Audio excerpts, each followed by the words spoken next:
Aquest conte es diu Verb, però hi ha una altra versió que també és molt bonica, que és la del rei del mar.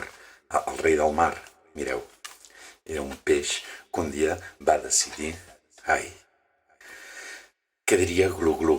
Glu-glu, en idioma de peix, no sé si ho sabeu, però sabeu què vol dir? Vol dir, jo sóc el rei i porto corona, veieu? És el rei, perquè porta corona. I anava dient glu-glu, glu-glu, que en idioma de peix, per si no us ho havia dit, vol dir, jo sóc el rei del mar. Però vet aquí, que va venir un altre peix, que li va dir una altra paraula que diuen els peixos, que és aquella que és zas. Zas. Us imagineu què vol dir? Vol dir, no, tu no ets el rei. Tu no ets el rei. Ja està. I aquest peix tan gros que es va menjar el peix petit, que es pensava que era el rei, es va posar la corona i va començar a dir glu-glu, glu-glu, que ja sabeu que en idioma de peix vol dir jo sóc el rei del mar. Ell estava content, anava dient glu-glu, glu-glu, jo sóc el rei del mar, porto corona, quan de sobte, zas, en va venir un de molt gran, que zas. Recordeu que això vol dir que tu no ets el rei del mar.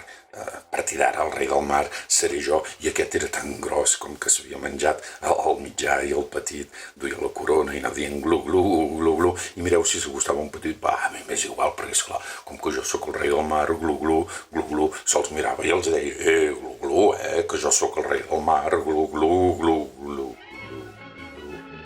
glu-glu, que jo no sé què va passar, que em sembla que molts petits que hi havia per allà, una mica enfadats, es van acostar cap a aquell peixot tan gros i li van dir zas!